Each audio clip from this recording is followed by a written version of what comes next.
로마서 3장 21절에서 31절까지 말씀을 교독합니다. 이제는 율법 외에 하나님의 한 의가 나타났으니 율법과 선지자들에게 증거를 받은 것이라. 곧 예수 그리스도를 믿음으로 말미암아 모든 믿는 자에게 미치는 하나님의 의니 차별이 없느니라. 모든 사람이 죄를 범하였음에 하나님의 영광에 이르지 못하더니 그리스도 예수 안에 있는 속량으로 말미암아 하나님의 은혜로 값없이 의롭다 하심을 얻은 자 되었느니라. 이 예수를 하나님이 그의 피로써 믿음으로 말미암는 화목 제물로 세우셨으니 이는 하나님께서 길이 참으시는 중에 전에 지은 죄를 간구하심으로 자기의 의로우심을 나타내려 하심이니 곧 이때에 자기의 의로우심을 나타내사 자기도 의로우시며 또한 예수 믿는 자를 의롭다 하려 하심이라. 그런즉 자랑할 때가 어디냐? 있을 수가 없느니라. 무슨 법으로냐? 행위로냐? 아니라 오직 믿음의 법으로니라. 그러므로 사람이 의롭다 하심을 얻는 것은 율법의 행위에 있지 않고 믿음으로 되는 줄 우리가 인정하노라. 하나님은 다만 유대인의 하나님이시냐? 또한 이방인의 하나님은 아니시냐? 진실로 이방인의 하나님도 되시느니라. 할례자도 믿음으로 말미암아 또한 무할례자도 믿음으로 말미암아 의롭다 하실 하나님은 한 분이시니라. 같이요.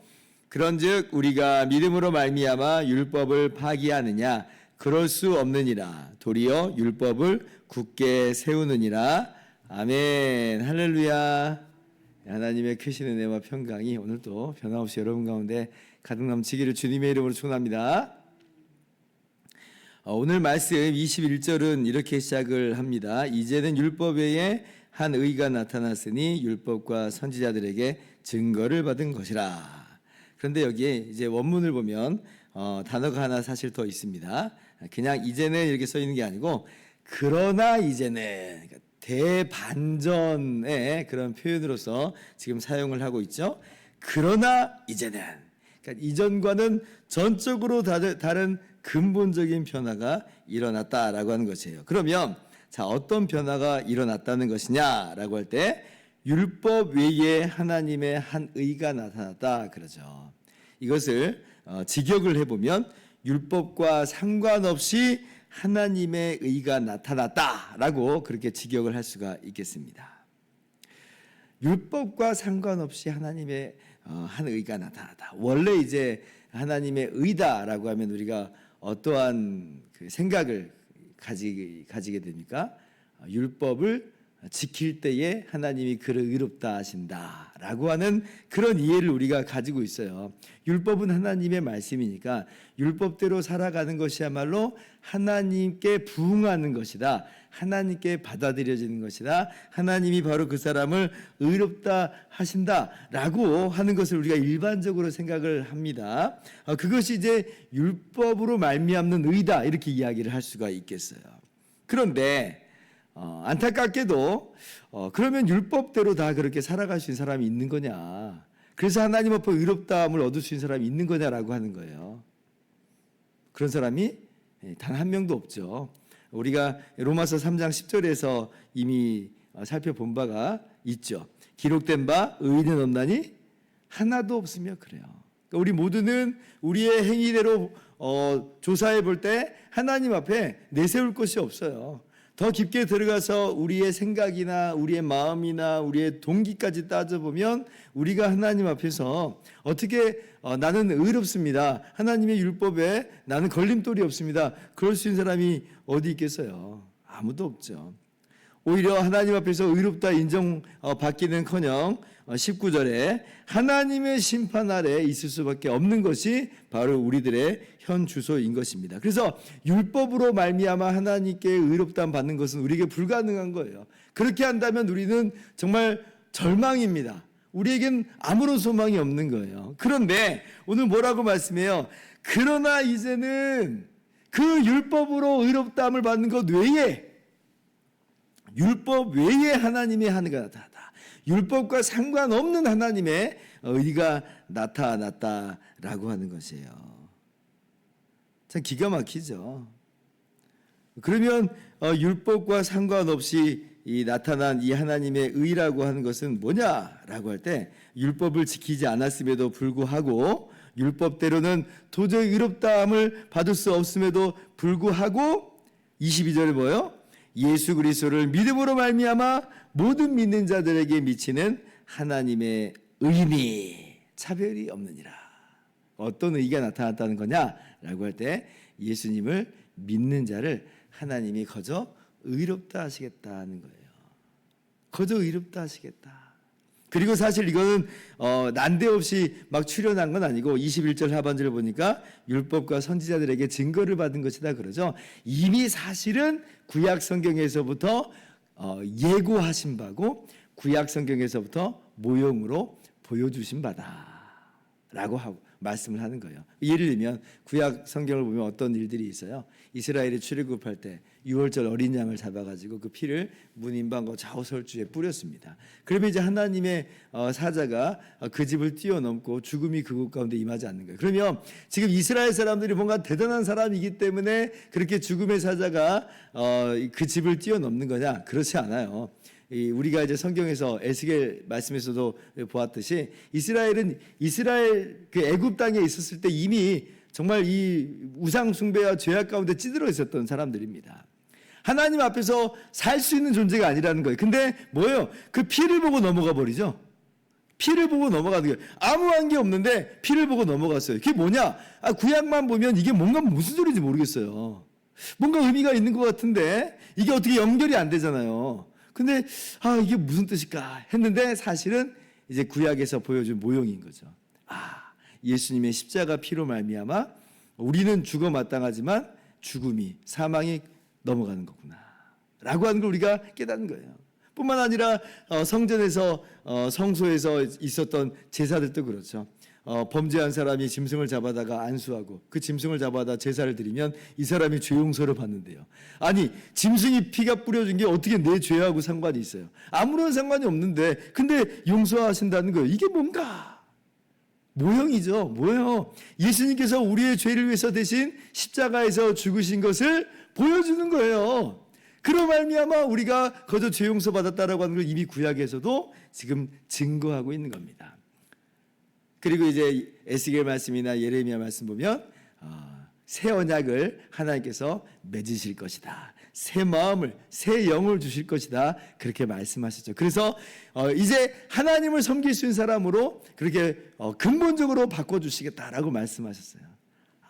그런 것들이 지금 오늘 이제 성취되고 있는 겁니다. 어떻게 성취되는가? 예수님께서 우리를 위해서 대신 십자가에서 죽으심으로 말미암아 우리의 모든 죄값을 다 치르시고, 주님께서 우리와 그렇게 하나가 되셔서 우리를 새 피조물 삼아주심으로 새 본성으로 만드시는 것으로 그렇게 하나님께서 놀라운 구원의 일을 이루신 것이에요. 율법과 선지자들에게 이미 증거가 되었다는 것입니다. 그래서 우리에게 정말 너무나 놀라운 은혜가 주어진 거죠. 율법대로는 정말 우리는 구제불능의 죄인인데, 그런데 예수 그리스도로 말미암아 하나님께서 예수님 믿는 자를 거저 의롭다 하여 주시니 정말 기가 막힌 은혜예요. 22절 하반절, 차별이 없느니라. 그렇죠. 차별이 없느니라. 이건 유대인에게만 해당되는 얘기가 아니라 유대인이나 이방이나 할 것 없이 모든 믿는 자에게 미친 하나님의 의다.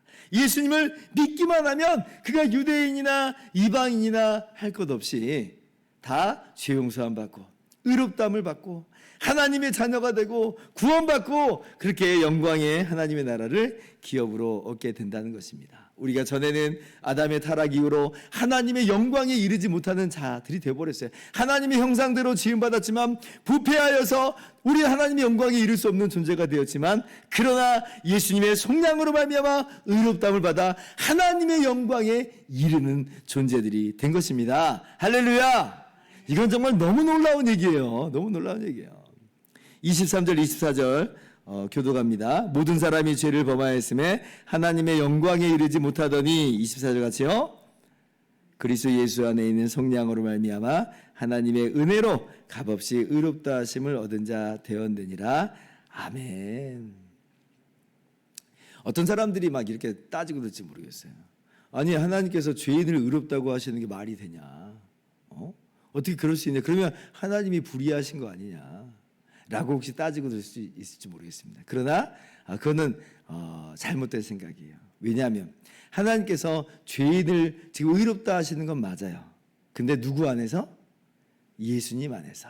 예수 그리스도를 믿는 자를 의롭다 하세요. 그래서 하나님이 불의하신 게 아니고 하나님은 의로우세요. 그러면 죄인을 향한 하나님의 심판이 반드시 있다는 것인데 그 죄를 향한 하나님의 보응하심은 있는 것인데 하나님 의로우시니까 그럼 그건 어떻게 된 거냐라고 할 때 우리가 잘 알고 있죠. 하나님의 그 의의 심판은 하나님의 그 모든 이 죄를 향한 하나님의 진노는 누구에게 쏟아진 거예요? 그냥 없다 하자라고 하는 게 아니죠. 예수님을 믿기만 하면 그냥 없다고 해줄게 하는 게 아니죠. 누구에게 쏟아졌어요? 예수님께 쏟아진 거예요. 예수님께 모든 이 저주와 모든 형벌과 모든 심판이 우리와 하나가 되어주신 예수님께 우리의 것이 쏟아진 겁니다. 우리의 것이. 그래서 하나님은 여전히 의로우세요. 왜냐하면 하나님은 그 죄를 심판하셨거든요. 그런데 우리가 아니라 우리와 기꺼이 하나가 되어주신 우리 예수님께 쏟아졌다. 우리는 예수님을 믿음으로 성령으로 말미암아 주님과 그렇게 하나가 된 것이거든요. 그래서 24절에 예수 그리스도 안에 있는 속량으로 말미암아라고 할 때 속량이라는 말은 값을 주고 샀다는 거예요. 예수님 피값 주고 샀다는 겁니다. 예수님께서 우리 대신해서 피 흘리셨다는 것이죠. 그래서 다시 한번 25절에도 이 예수를 하나님이 그의 피로써 믿음으로 말미암는 화목제물로 세우셨으니 이는 하나님께서 길이 참으신 중에 전에 지은 죄를 간구하심으로 자기의 의로우심을 나타내려 하심이니 곧 이때에 자기의 의로우심을 나타내사 자기도 의로우시며 또한 예수 믿는 자를 의롭다 하려 하심이라 말씀하시는 게 그런 의미예요. 예수님께서 우리의 속죄제물이요 화목제물이 되어 주었습니다.